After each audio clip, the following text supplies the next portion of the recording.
Okay guys, so I just finished up another level 1 and level 2 Reiki workshop in Lethbridge.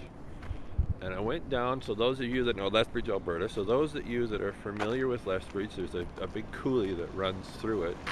And there's a huge railway bridge that's been here forever that runs across it. So I'm just going to let me flip and I'm just going to give you a shot of the bridge.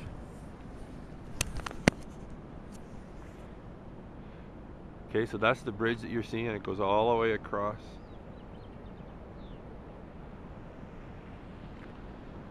All the way across the coulee. So I want to go over here and check out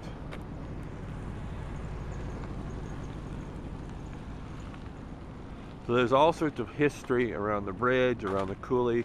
Actually, the park that we're at now, it's called Indian Battleground Park, aptly named.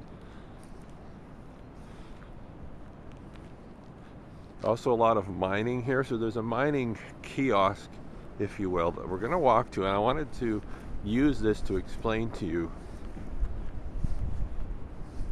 Actually, talk about energetic forensics. We talked about energetic forensics at the workshop. Here's actually the kind of the entrance. Let's see if I can get close enough so you can actually read it here. So it's in 1882. A guy by the name of William Stafford started the Northwest Coal and Navigation Company, began mining. He uses steamboats and barges. Took the coal down the river to a place called Medicine Hat.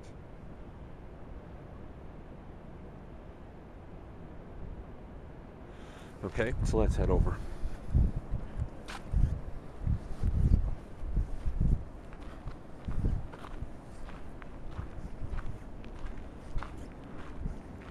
The bridge is kind of cool. It's huge, huge, huge.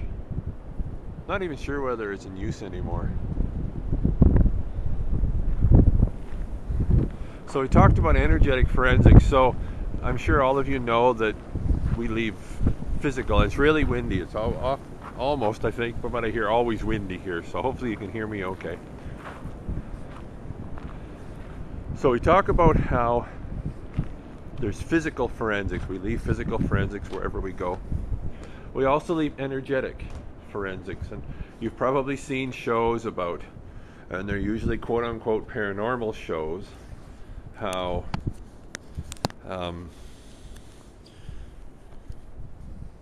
you know, how people will, you know, they go in a place and they feel the energy, or they feel energy coming off of objects and different things like this. So that's what they're feeling, is energetic forensics. So any events that have strong emotions attached to them, that energy will linger, just like physical forensics. So I wanted to take you down here, not so much because of the kiosk, obviously it's much newer, but there's a couple of, I'll say, artifacts, for lack of a better term, and one specifically that I just want to talk a little bit about and use as an example to share what energetic forensics are. Okay, so I'm just going to switch around so you can take a look. So this is actually one of the carts that they used for carrying coal, and there's a picture on the wall you can kind of see of one example. See, so now when you think about it, it's interesting. This cart was actually used for the purposes. So it's not a mock-up, it's not a display, it's the actual cart. Now there was a lot of, and so what we're feeling, what I'm feeling actually, and not to sound too morbid, but it feels like a lot of blood spilled. And obviously there was battles down here, but it's almost more than that. And they had a lot of laborers. Just kind of look around, and we're actually heading to the spot that I really wanted to show you.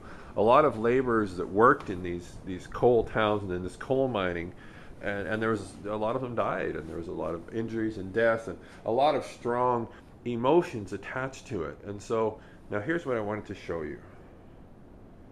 So this is actually a piece of equipment. I'm not even 100% sure what the piece of equipment is, but that really doesn't matter so much.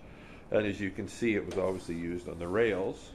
It was kind of dark, but you can see the rails there.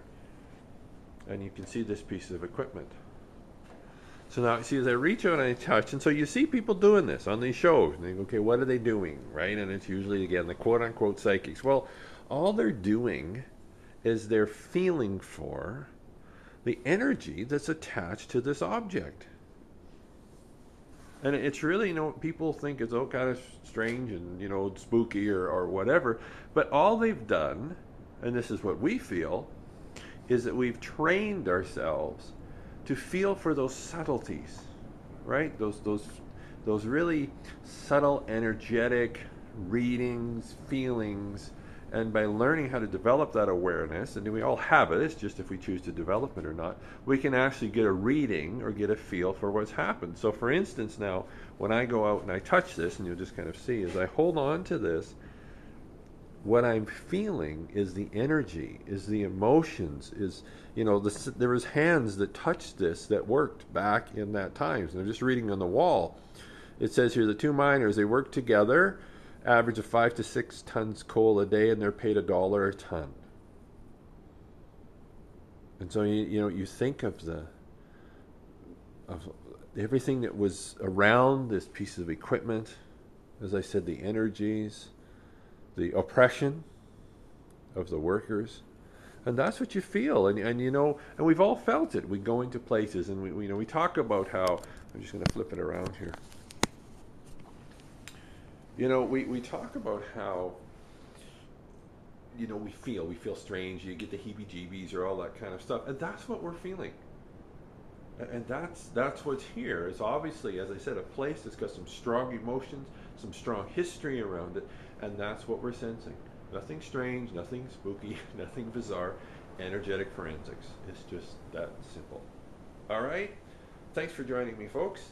Depending on where you saw this video from, I'll just give you our website if you wanted to have any comments or learn more about this. It's www.healingcenter.ca, center spelled CENTER.ca. Once again, thanks for joining me, and hey, tune in and see what else we have on the go. Thanks.